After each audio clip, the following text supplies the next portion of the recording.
Зал крематория был украшен цветами и свечами, создавая атмосферу скорби и уважения к усопшим. В воздухе витали тихие шепоты и сдержанные слезы, когда начиналось отпевание 4 православных усопших. Но вскоре в это печальное событие вмешалась похоронная процессия, ведущая гроб молодой женщины.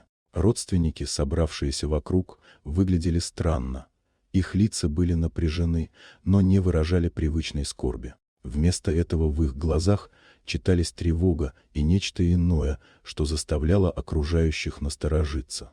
Внезапно одна из женщин, стоявшая в стороне, упала в обморок. «Она шевелится!» — закричала она, указывая на гроб.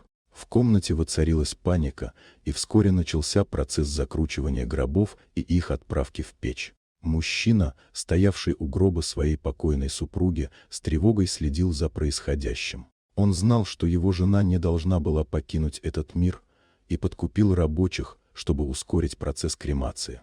Рабочие, не подозревая о том, что внутри одного из гробов находится живой человек, без лишних вопросов поменяли гробы местами.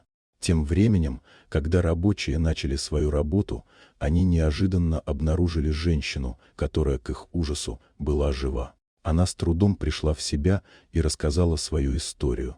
Ее муж ударил ее в ярости и оставил в коме. Она была уверена, что теперь у нее есть шанс на месть, и обратилась за помощью к рабочим. Женщина попросила их дать ей мобильный телефон, чтобы она могла осуществить свой план. Собравшись с духом, она подготовилась к мести. В это время ее муж, не подозревая о том, что его жена жива, пришел в крематорий, чтобы завершить все формальности. Однако вместо ожидаемого прощания он получил неожиданный сюрприз. Его жена, стоя перед ним, с гневом в глазах, была готова отомстить за все, что он с ней сделал. Ситуация быстро вышла из-под контроля. Вскоре на место происшествия прибыли правоохранительные органы, арестовав всех участников мужа, рабочих и даже тех, кто был причастен к этому странному делу. Следователи начали выяснять, какие темные дела проворачивались в крематории, и вскоре стало ясно, что это была не единственная история о предательстве и злоупотреблении.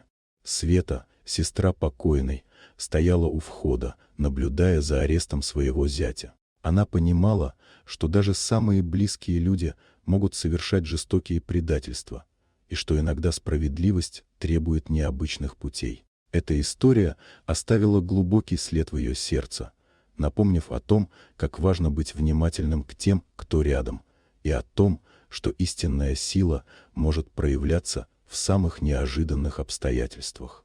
Дорогие друзья, если вам понравилось видео, поставьте лайк, а также подписывайтесь на канал, где найдете еще много интересного.